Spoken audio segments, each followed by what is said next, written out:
Jigweave, Gujamar Shat, Tasha, Vamoto Gumai, Hillary, thank you so much for joining me. Hope you're all doing well. God bless each and every one of you.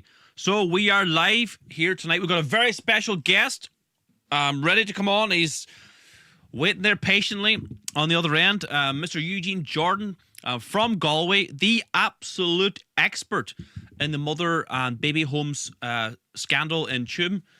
He's here to tell you the truth. He's here to expose all the lies perpetrated by the mainstream media, the politicians, the NGOs. He will expose everything tonight, and there's big developments here regarding this, and I'll let him do the talking because he's the expert in this. And so lots to discuss tonight. This is one of the most important interviews, important streams I will ever do. And I mean that. It's really, really important. So the very least you can do is share this with all your friends and family. We need to expose the lies. We need to expose the politicians. And it's your job to share it. Costs you absolutely nothing, right? Now, before we bring Eugene on, we're going to see our Lord's Prayer as Skilliga. So please join us. Nanya Manahar Gazavik or Spirit Neve, Amen. Ar Nyahar Retar now, go ni for Daniel, go dagda the rate, go nyanter do hollow and talav Marianter now. Ar Narna Hul Tordin you. Agus mai dún ar fecta, mar a waithimid dar vecta na féin, ac na leg sin a gahu, ac sir sin olk, amen. Nanyam nahargs a vec, agus spirit neve, amen. Okay, everybody, welcome to tonight's show. Thank you so much for joining me. So we've got Eugene on the line. We're live on Facebook, we're live on YouTube, Instagram, Twitter. Good to see you all. Any questions you have for Eugene, please put them to us now. I will ask him. Any questions you have, please let me know. Whether it be Facebook, YouTube, Twitter, Instagram, please let me know in the live chat, right? So look, let's go to the live chat really quickly. Reno, thanks so much for moderating. Tangent, good man, how's it going? Sean Mack, what about you? Frank Barron, good to see you.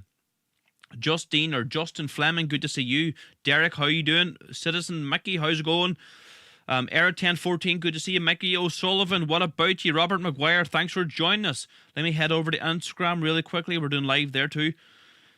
The names on Instagram are a lot more strange. Artemis standing against the European control, says Mr. Brackett, 100%. Good stuff. Thanks for joining us, everybody. Good man, I keep up the good work. Thanks very much. Appreciate it. So we're live on all these platforms. The very least you could do is follow me or subscribe and share them with all your friends and family. Look, before we bring Eugene on, right, I want to bring it to your attention. What button do I press here? This one here? No, it's the wrong one. This one here, is it? This one here. Okay, so Eugene has brought out a brand new book called Embarrassment the Primer. It's a national scandal, a story rewritten, a people turned against their own. It's an expose. It's telling the truth about what really happened regarding the mother and baby homes in Tuam. And these allegations were false, yet they spread with extraordinary speed and ferocity, leaving generations of Irish women, mothers, grandmothers, aunts and neighbours vilified and condemned.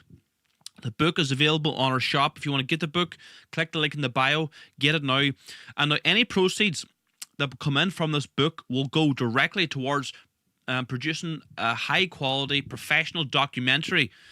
I've wanted to do this for years, but I'm going to do it. I'm going to take the time out. We're going to go down to Tuam. We're going to speak to people. We're going to hopefully speak to key witnesses. And we're going to do it professionally, like a high-quality, professional documentary. And so by getting the book, not only are you raising awareness and educating yourself, but you're going to fund a really professional documentary, because I think this needs to be done. The truth needs to be told regarding this.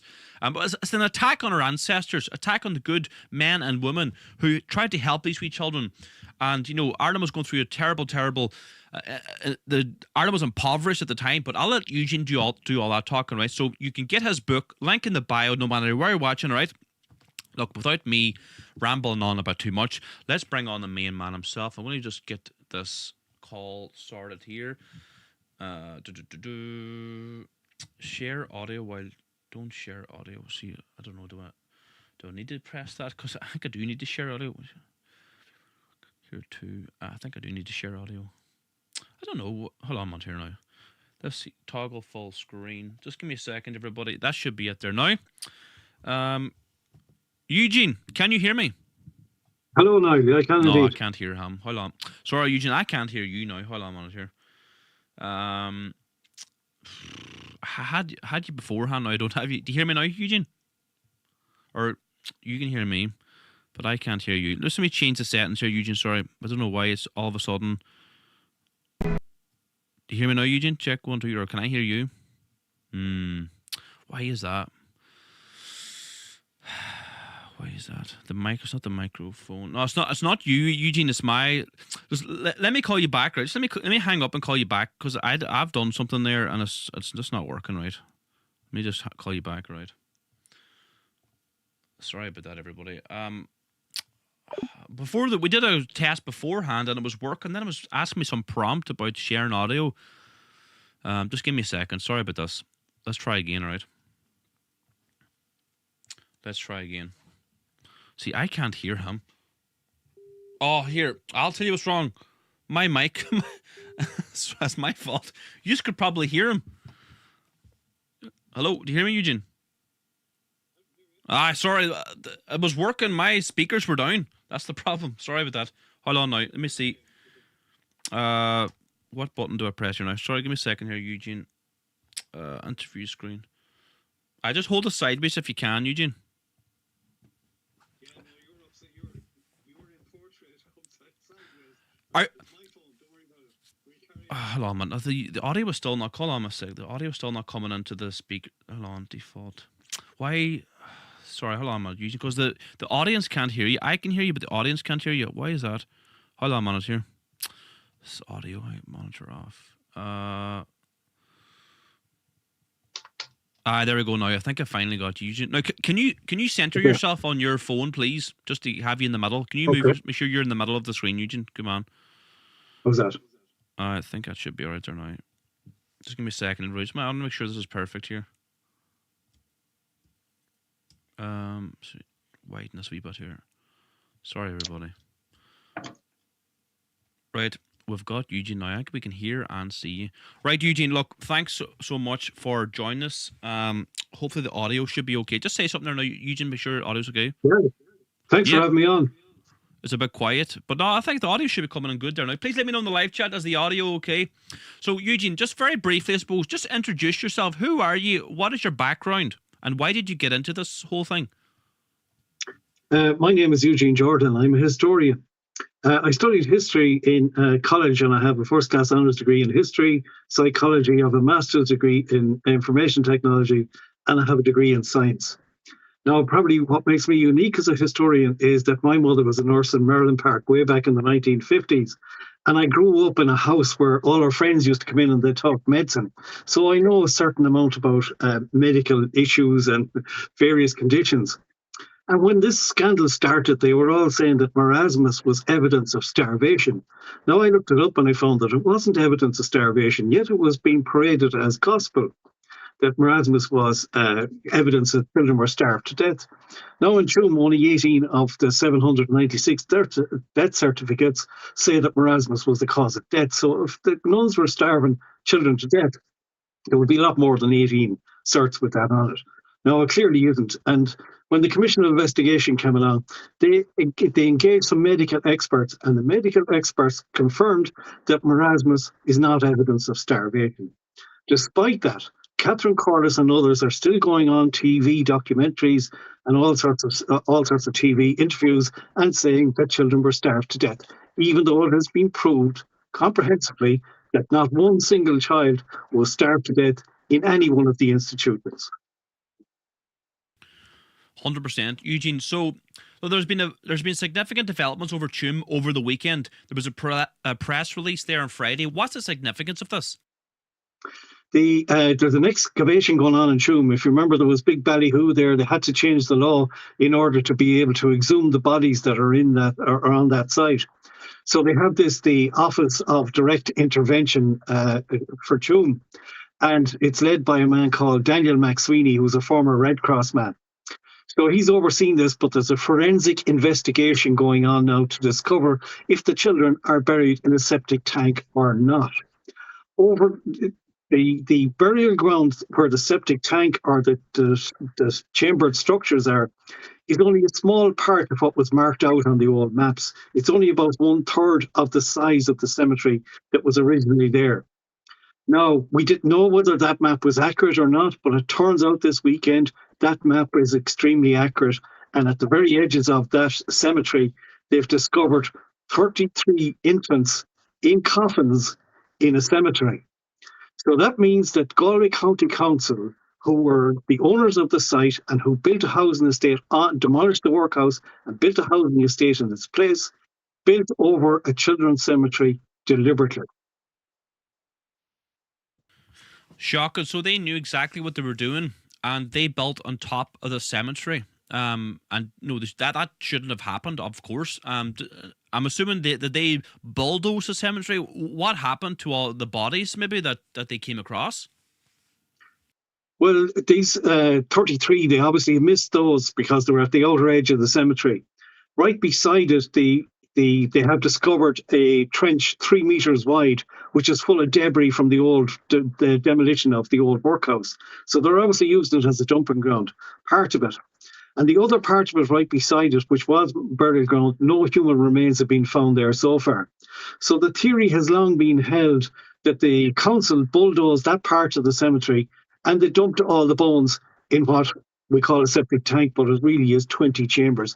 It might have been an old part of the sewage system that was never used, or it might have been decommissioned or anything like that.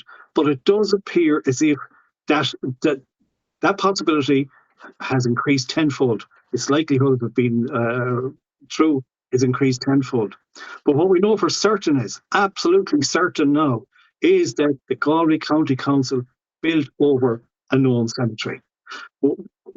Whether the remains in the tank were either dug up and reinterred there from that period, that remains to be proven 100%. But it looks very likely that it could be proven. Reinterred by who? The workers, the construction men, or what? The workers probably reinterred the bones. But this was not unusual for the time. There were many children's graveyards that were discovered during building works and during road widening. And the council simply just bulldozed the bones or dumped them somewhere. Now, there is anecdotal evidence from Tuam where bones were dumped in various parts. Now, they're not excavating those particular parts. I don't know if it's true or what, but they're going to excavate the tank, first of all, and see what's in that. But by and large, the council have form on this. In the 1970s, many county councils bulldozed many cemeteries, they bulldozed ring forts. A whole load of our heritage was lost. And this has been recorded by many archaeologists in many books that a lot of stuff was lost.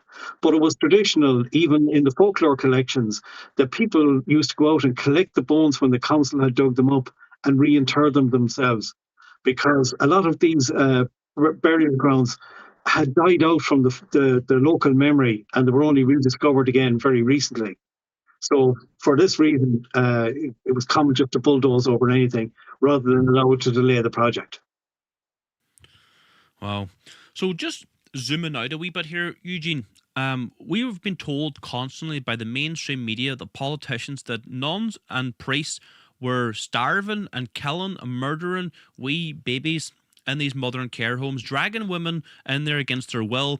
Like, I suppose, and what do these 796 Tuam death certificates actually list as cause of death, and what's the overall scope of things here? The causes of death are the usual, prematurity and all the rest of it. So they say that 9,000, the commission said that 9,000 died in the mother and baby homes. They weren't talking about the religious homes now, they were including county homes. So the religious homes were far better run, and the commission acknowledged that, and they were far nicer place to be than they were in a county home. The reason being was because the women had to work and do the laundry for other people, and the commission regarded that as slave labour and abuse. You know, it's present day being projected back into the past. But really, when you compare that, there was about 260,000 deaths of children in that time.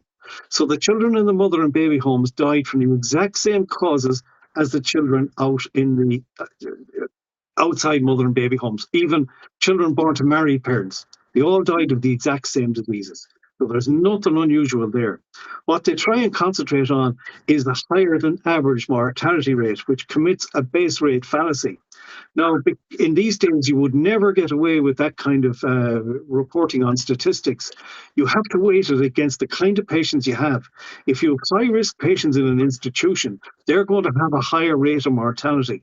It doesn't mean that it's poor care, and inferring that from high rate of mortality statistics is a fallacy that should not be done. Now, the Commission didn't know anything about how to do epidemiology or any of the reporting methods that are required of epidemiologists, and they jumped to some daft conclusions as a result. But the Irish government have form on that. They will hire people that don't know anything about the subject and appoint them as commissioners. And that they've done that for all the commissions that they have done. But these commissioners were well intentioned and they didn't get everything wrong. They provided an awful lot of evidence to show, but in some of their conclusions they got wrong. And it's a valuable documents that they have produced.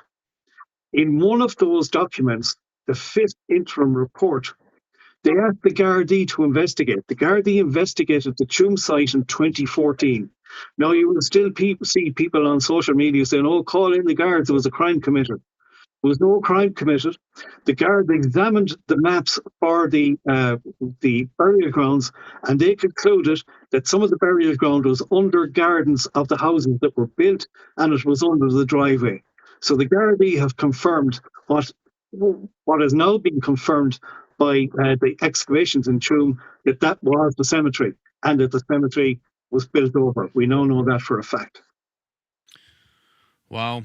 So I have a question for you. Did the nuns dump bodies, or was it standard burial practice? The nuns wouldn't bury any bodies. By and large, there would be people employed in the home, usually the caretaker, that would take care of burials. The burials are not the responsibility of the nuns. They were the responsibility of the county council. Galway County Council owned the building. It owned the entire site. It paid a capitation grant of roughly about £40 a week to the nuns to look after the children and their mothers. So £40 for each mother and £40 for each child. Today, the Irish state spends at least, it's much higher than this, £6,000 per child, euro per child per week for a child in state care. That might give you, in residential state care, that might give you some idea of how paltry the sum was that they were given. But there's plenty of reports of the nuns writing to the county council looking for an upgrade of facilities. Now, you have to remember that in the 1930s, after the 1929 Wall Street crash, money was in very, very short supply, not only in Ireland, but throughout the globe. And if you look at the pictures from America, the poverty in America in the 1930s was astonishing. The poverty here was also astonishing. And when you factor in the poverty, that accounts for the higher than average mortality rate. But also, hospitals have higher mortality rates than the hotel next door. Why wouldn't they? That's where people go, the sick people go, and it's where sick people die. So every single acute hospital has higher than average mortality rates. That's why they're not used. That's why you have to weight the statistics in order to find out what's really going on. So the nuns weren't responsible for burying them. They weren't responsible for the intake. The applications all had to go through the county council. And not only that, but the county council wanted to know the name of the father of the child so that they could pursue the father for maintenance. And they did. And they tried to get maintenance, but unfortunately, most of the fathers were poor labourers and they couldn't afford to pay. But the county council pursued them for the money. Wow, there you go. Another question I have for you, Eugene. How many politicians and media gaslighted Ireland on this story? Well, that's the title of my little book there. I decided to do a book that would fairly be easy to read. And when you see the behaviour of the Irish politicians, from Micheál Martin to Enda Kenny stood up in Dáil Éireann and he sneered at every one of us. And he said that we murdered babies in Tuam while he was setting up this investigation. Now, the investigation proved that nobody was murdered in Tuam. But our Taoiseach sneered at us. He called us all sorts of names and all the rest of it. No one went in and took them out, that we were sneering at illegitimate children. Now, I know that from experience and from interviewing people that illegitimate children were were all over the place, and grannies were rearing their daughter's illegitimate child. I know of a number of men that went over to England. When they went to get married, they had to get their birth certificate and their baptismal certs and all that. And then they found out that they were illegitimate. And they found out that the woman who they thought was their auntie was in fact their mother. And yet, if this was supposed to be this place that was very hostile to illegitimate children, he never knew. He grew up in a small townland, and everybody knew the circumstances of his birth. Yet he could grow up to adulthood and never know a thing about it. Now that tells you a little bit. Micheál Martin says we embraced a perverse morality, and I mean, he never even read the Commission of Investigation report. He just said that was in it, that we had a misogynistic society in Ireland, that we hated women. So 50% of our population are women, so 50% of our population hated women, as well as the other 50%. It's not the case, and it's because what's happened here is called a secondary source citation loop. Now, what that means is that historians, when they publish their work, that's called a secondary source because it's their opinion, it's their interpretation of the primary sources that's put in there. So a couple of feminists have come along and they have made ludicrous claims, which other academics have picked up on and repeated those claims repeatedly. And there's no evidence to support those claims other than the word of the other historian. And if you go back to the primary sources, which are the actual records, particularly of Dáil Éireann and all the rest of it, where they claim misogyny was declared from the on the floor of the House, which it wasn't. And if you go back to the primary sources, it's not there. These are complete fabrications, and it's mainly the feminist historians that are driving it. No, 100%. And why do you say the Commission of Investigation got it wrong? What they got wrong, firstly, what they did was they got about 1 million documents. So they brought 1 million documents together, and they published a lot of information in there that wasn't available previously, or it would have taken an awful lot of work to get it out of the National Archives.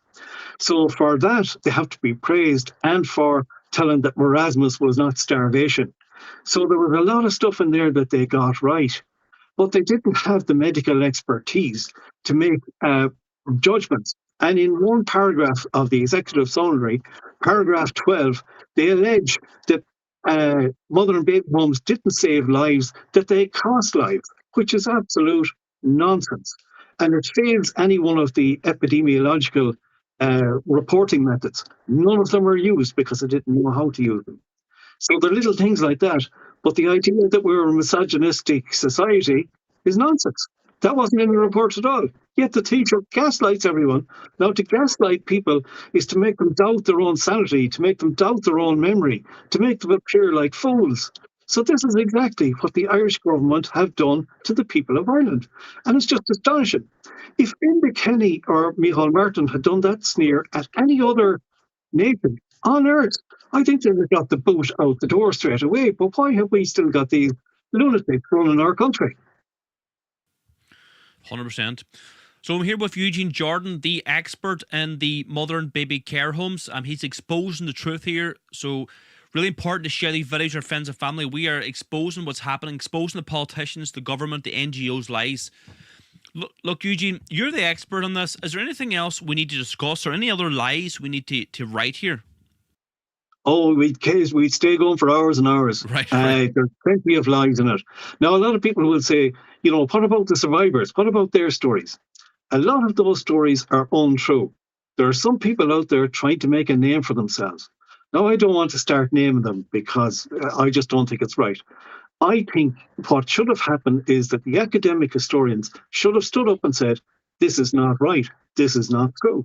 Instead, they stayed quiet. And the reason they stayed quiet is because if you challenge a feminist historian, God help you, look out, because you will be attacked. And I used to do it for the fun when I was in college, throw a little little spanner in the works there and see what happens. But no reason, no use of reason. These are supposed to be academics, yet they will believe the most silliest things on earth. Now, a few of the people that have made allegations are vulnerable and suggestible, and they've made wild allegations. Now, to see these people in action, you would really pity them. But these are being put forward by the feminists as being survivors of this, and they're not survivors, or they're making up false stories. So that's one thing which I could go into, but I'm reluctant to get involved in that because I think that, the proper historians in this country, if we have any left, are the ones that should be speaking up and saying, this is not true. We've gone back to the sources and we see it's not true. Now, to their credit as well, the Mother and Baby Homes Commission decided not to use their testimony as evidence of abuse and murder. They used their testimonies as their feelings, their perception of the Mother and Baby Homes. And not all of them were bad. Some of them were very complimentary. There was one woman interviewed, and I saw her, and she said she was well treated in the Mother and Baby Homes, but her mother forced her in when she was 16 years of age. Her mother forced her in, and her mother forced her to give the child up for adoption. So her beef, even though she was interviewed as part of this abuse hypothesis, was really all about her mother, her own family. Now, that's another important point, because I know of another woman, and she went down to Tuam, and her two daughters got pregnant. She went down to Tuam and she took them out of Tuam. She reared one of them, one of the children herself, and the other one of the other daughters got married to the father, and they lived happily ever after. So but she reared them. So it was possible, and in actual fact, that's one of the things in the Commission's report. It shows that 50% of the women in Tuam left with their babies to go home. So again, that dispels this notion of this prejudice against unmarried mothers and their babies, that they couldn't live in society. They had to be hidden away. Yeah, another lie I hear all the time is women were dragged against their will forcibly into these mother and baby care homes. But you point out that you actually had to apply to get into them. Maybe you could go into that a little bit. You had to apply. You had to apply through a priest, through a doctor, or be recommended by the county council themselves. It went to the county council, and the county council approved whether you got in or not. Okay, you could be sent to either the county home or you could be sent to the religious institutions. Most would opt, if they had a choice in it, would go to the religious institutions because they were much better off, much better treated than they were in the county homes. The county homes were like old workhouses, and there was a bit of fear within the community of going into them. But if you had no choice, you went into them. And there was no women who could afford to pay for their own healthcare during the pregnancy, paid for it, and didn't go near any mother and baby home. So this was only the poor people that would go into the mother and baby homes, the poor women who had nowhere else to turn. And if 50% of them left and went back home, that demonstrates that there was no prejudice against them. There was other women that got pregnant, maybe the father abandoned them, they didn't want to be left with a child. But because feeding the child cow's milk would kill it, they wanted women to go in there and feed their babies, to wean the babies themselves. And when they were weaned, off they go, and they could start a new life, absolutely afresh, with their secrets kept. And this had been in operation for nearly 2,000 years beforehand. There was a huge amount of unwanted babies being killed, dumped in rivers. So the church set up these foundling wheels at the churches, where if you wanted to abandon a baby, you could put it into this foundling wheel, pull a bell, and it was like it would turn around, and the child would be inside in the warmth straight away, not exposed to the elements. And then they would take it to a wet nurse. A wet nurse is a woman who's lactating and can feed the baby and try and save the life of the baby. And that had been going on in the churches, all the Christian churches, for 2,000 years.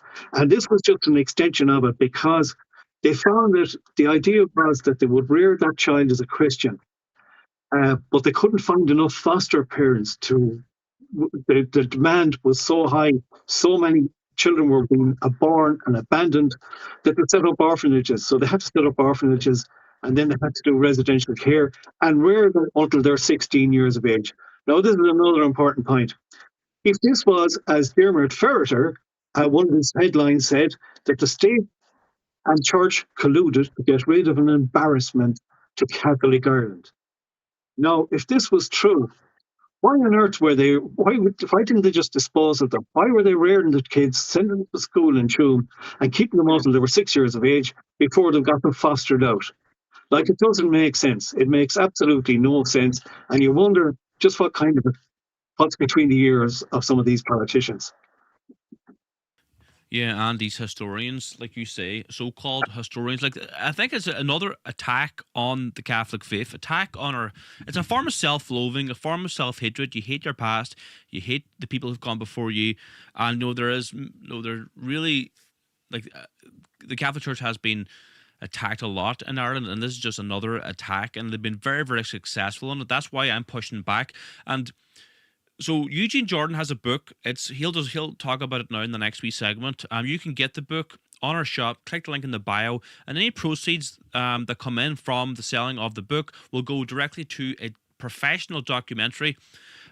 We want to do a really high quality documentary exposing us. We're going to talk to people down there, really key witnesses, Eugene himself, of course, and go through it, break it down, because the truth needs to be told. So you can get the book online in our shop. It's available to order now. Click the link in our bio or down below this video. We dispatch worldwide, so get your orders in now. Eugene, why don't you describe your book, and what can people expect to read when they read your book? My previous book was called The Irish Attack on Christianity, The Case for the Defence. Now, I tried to make it somewhere between not too academic and academic, so that it would provide the evidence for anyone who wanted to push back against this story and show the real evidence. The problem was that's very stodgy. It's very hard to read, and I acknowledge that. So then I said I'd do a cut-down version of it so that people could read it, and I wouldn't be too heavy on footnotes or any of that kind of historical jargon. But I just wanted to get across just how much of an embarrassment our politicians are. People who think they're intelligent and put out this nonsense, as you call it, self-loathing. That's what I call it as well, begrudgery self-loathing. Why do we hate ourselves? Why do we hate the Irish so much? Why do our politicians even hate us? And that's, when you look in at minimum price alcohol and you look at the road safety campaigns and all the rest of it, they're all done by a class of people who hate the people that elected them. It's astonishing. And I just wanted to get that across. I want to get what Enda Kenny said, how scurrilous it was, how much of an embarrassment he was before he pops his clogs. I want him to know just how bad he is, and Micheál Martin and Leo Varadkar as well. Leo Varadkar is a medical doctor, and he was going around, when the mother and baby home report came out, he was going around making all sorts of nonsense about misogynistic society. And again, very, very anti-Catholic. No, it's great fun to be anti-Catholic in Ireland at the moment. Everybody does it. It just shows that if you can put people down, you think of yourself as being superior to them. And that's in Irish society all along. But it's astonishing when our politicians are even doing it and everybody doesn't recognise it. It's so commonplace, we just don't recognise it. And I've often walked into places and a complete stranger would say, "We're thick." Geez, that we often thick. And then they start into a litany about something else, and I'd say to them, "Well, you're probably thick, but speak for yourself." But that's just normal. It's just normal speak that everybody says it, and it goes under the radar then. Yeah, so something just came into my head there. Do you think the mainstream media were pushing this mother and baby home lies up before the abortion referendum to make people vote for abortion and another attack on the Catholic faith? Do you think there's any truth in that?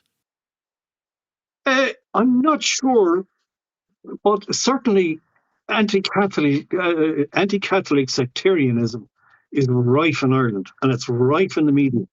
Now that we're publishing, the Irish Examiner in particular, were publishing nonsense, complete and utter nonsense. Conal O'Farrell was the journalist doing it, and he's not named by the commission, but they have taken him to task and said the stuff he published, some of the stuff he published was not based on the evidence.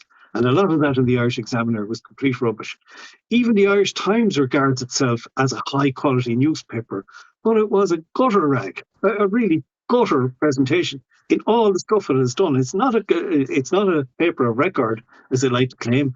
It's as bad as the Sun, the Daily Mail, and all the rest of them put together. And now that might be a case for why they're trying to survive in this new era of online publications, and they're not making money on it, although that might have changed in the last while. No, you're 100% about the meat. But to answer your question, I don't know, but it was certainly a build-up to it. And the same build-up was done to the care referendum or the women's referendum. But thankfully, I was very surprised that people pushed back. They saw through Leo Varadkar and his lies, and it cost Leo his job in the end of the day. But backing him up was Simon Harris. Simon Harris was there, and he just pulled the rug from under Leo, and he got into the job. But he's useless. Yeah, of course he is. Look, Eugene, I want to thank you so much for coming on the show today. We'll be hopefully working towards this documentary the next month or two. We'll start working on it right now. And if you want to get Eugene's book, link is in the bio. Support this documentary that we're going to do, and arm yourself with the truth. And then hopefully after you read the book, pass it on to your brother, sister, mother, aunt, uncle. You know what I mean? We need to push back against the lies and exonerate these Irish men and women that are not here to defend themselves. Anything else you want to say now, Eugene, before we let you go? Yeah, can I plug my own website? It's falsehistory.ie. Sorry, go ahead. And if you want to see a map, it's the first post in it. I've written out the post. It's published today, and there is an aerial photograph of the site and the burial ground, and you'll see what I'm talking about. How about, let me just, I might be able to bring it up here now, free, right? So I might have to minimize you, Eugene, but I'll bring up. Just tell me exactly where the false history. So falsehistory.ie. Yeah, that's it. And where? First post that you see. First post, very first post you see when you go into falsehistory.ie will be. Oh, okay. So, the lies of the Tuam mother and baby home scandal. Is that correct? No, it should be the truth. The first one should be the truth. Maybe that isn't showing up at the moment. I'm on my desktop here. The truth. I see forensic excavations reveal the truth. Is that right? That's it. That's the one. That's okay. The one. Just let me minimize you here, right? You just give me a second. I'll get this up on the screen for you, right? How do I minimize this here now? Just give me a second, everybody. Let me minimize Eugene and bring this over here, right? Okay. Landscape. So okay, Eugene, tell us now what we're looking at. You're looking at there. The Tuam excavation findings versus public claims. I see a picture. Old burial ground, known burial ground. That known burial ground is where the septic tank is supposed to be. Okay. Now the old burial ground up there at the very edge of it is where the bodies have been found in coffins. So that whole burial ground is what was marked out on the map, the old maps. So it looks like they have bulldozed whatever was in that and whatever was in the burial ground there, the known burial ground, and dumped all the bones in that particular concrete structure. Whether it's a tank or not, we don't know yet. So where the known burial ground marking is, that's where the so-called septic tank is it? Yeah. It's just under that writing there that you can see. And what about where's the housing estate? Was this expanded to the left of this image? Or? You can see those on the left there. They're the back gardens. Some of them are over the old burial ground as well. That's what the Gardaí had said in 2014. And the housing estate, there's a playground there and there's a housing estate surrounding it. So I'm just concentrating on the burial ground there for the moment. And you can see sheds there at the top there, that from the back of houses there are sheds in it. So the 700 and I want to get this number right. The 700 I had it written down here somewhere. 796 babies. They're obviously going to be buried underneath a lot of this, the playground maybe, and some of these houses. So they're not going to be found, are they? Well, there couldn't be 796 in it. That's Catherine Corris with her. That's what she found in the registrar's office. I found one more that she had missed. So 796 is wrong, and they're not going to find 796 there because children that were their parents brought them home, buried them in their own cemeteries at home as well. So that went on. So the fact that they weren't being murdered because they're in coffins, and the fact that a lot of children went home and were buried in their own local cemetery. Now, that can range from Mayo to anywhere in Galway, out to Clifton, far out. So it's a huge area, and more than likely the children are buried. Not all the children are going to be buried there. That's for certain. Right, okay. I have another question in my head there actually about something else. Well, it's slipped in mind now. I can't think now, Eugene. But look, I suppose that's it for tonight, Eugene. Thanks so much for coming on. Okay. So that's falsehistory.ie. That's his website. And what else can people find on your website there now? I'm just scrolling down through it. Eugene? There's a load of it. Anything else, I just throw it all up there. So Right, there's some of the the great scandals in Irish history, the Archbishop McQuaid, the Noel Brown, all that kind of story. That's a load of false history as well. So I go into that, and other histories about Northern Ireland and what really started the Troubles and so on and so forth. So they're the top 5 myths of Irish history. Right. The top 5 falsehoods of Irish history I put there. Right, brilliant, Eugene. Look, thanks so much for coming on, Eugene, and we'll be in touch very, very soon, and we'll get this documentary going. Okay, great. Looking forward to it. Thanks very much. God bless. Bye. Thank you. Bye. God bless. Okay, everybody, that was Eugene there. Thanks so much, Eugene, for coming on. Really appreciate it. Let me go to the live chat really quickly. We've got good numbers in tonight. We're live on Facebook, YouTube, Twitter, and Instagram. Thanks so much for joining us, everybody. Worth listening to. Great education. Thanks. Yeah, no problem at all. So let me just get up the book here now. So this is the book here, Embarrassment the Primary. This is Eugene's book. A national scandal, a story rewritten, a people turned against their own. In the most explosive moral panic in modern Irish history, a wave of accusation swept the country. Claims that Christian women had committed unspeakable acts, from the mass infanticide to what some even called a Holocaust. These allegations were false, yet they spread with extraordinary speed and ferocity, leaving generations of Irish women, mothers, grandmothers, aunts, and neighbours vilified and condemned. So his book is available on our shop. Click the link in our bio, and any proceeds regarding this book will go towards a professional, really high quality documentary. I've already spoken to a really good video editor. Like I'm quite good at video editing, but I'm not like top tier professional level, like producing documentaries, and he will do it, but I have to pay him. So if you want to go to our shop too, the link in the bio to our shop. What have we got in our shop? So that's the new book, right? That's the new book. That's Eugene Jordan's book. And the jersey that I'm wearing, the Shield and the Hearn official Gaelic jersey, dispatched worldwide. So get your orders in now, everybody. We are in stock. We're locked and loaded. It's from small up to triple XL. We dispatch worldwide, so get your jerseys orders in now. What else have we got? We've got the Shield and the Hearn regatta jacket. It's cold. I worn mine today. I've had mine for 6 years, and it's still going strong. It's really warm, fleece on the inside, got really good pockets. It's got, what else? It's got the embroidered crest. This is embroidered. See the logo you see there? It's embroidered, stitched on. Really high quality, and it's got a nice hood as well. That's a Shield and the Hearn regatta jacket. We dispatch worldwide. Now, don't forget too, you can get your beef box, lamb box, pork box delivered to your front door anywhere in the island of Ireland, all 32 counties, north and south, and England, Scotland, and Wales only. So Ireland, north, south, and England, Scotland, Wales. Now, if you want to get your beef, lamb, or pork box delivered this coming week, dispatch Tuesday for Wednesday delivery. Order now tonight. It has to be in tonight, or you'll have to wait the following week for your orders. It's Donegal, guaranteed beef, lamb, or pork, non-halal, non-Brazilian, guaranteed Donegal, Fenian beef, lamb, or pork, delivered from a door. It comes in a professional little box, a refrigerated box. It's like a wee mini fridge.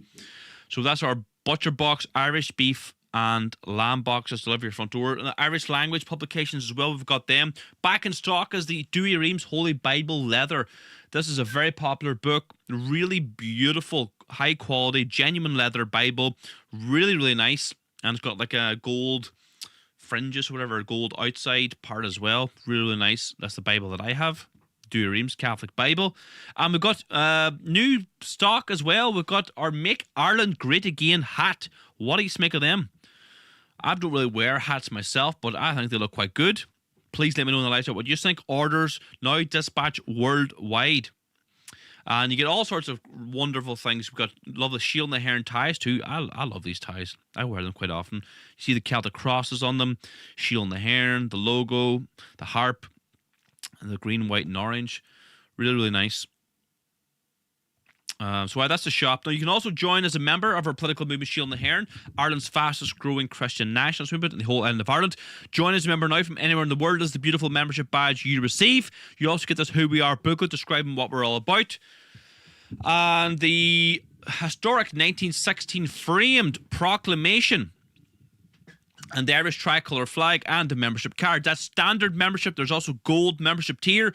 Click the link in our bio now, no matter where you're watching, and join as a member now. We dispatch worldwide. You can join as a member from anywhere in the world, no matter where you're from.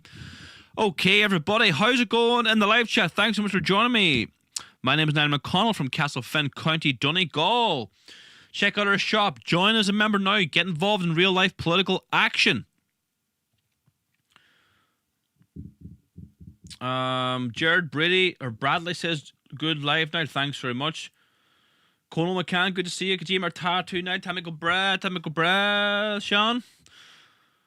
Ian Cahill, good to see you. Steve Sullivan, good to see you. Paul Abbott says, good show. Audio's great, says Jen. Two Great Men says Barry. Niall Doherty, yeah, all good. Jojo Clark, good to see you. Russell, what about you? Barry, how you doing? Sean Mack, thanks for moderating. Tanja, thanks for moderating. Joe Mitchell says, nice hat. Absolutely, Joe, nice hat indeed. Reno, thank you. Good man yourself. So, look, good to see you all in the show tonight. Thanks so much for tuning in. Well done, and thank you to Eugene Jordan for coming on the show. Get his book in our shop now. And we'll see you all again, possibly Tuesday. Look, Tuesdays are difficult. I do my best, but I've been working late. And then I come home. My family doesn't see me all day. I'm hungry. Haven't eaten all day, so you know what I mean. I'll do my best. Maybe I'll stream maybe Wednesday or something like that.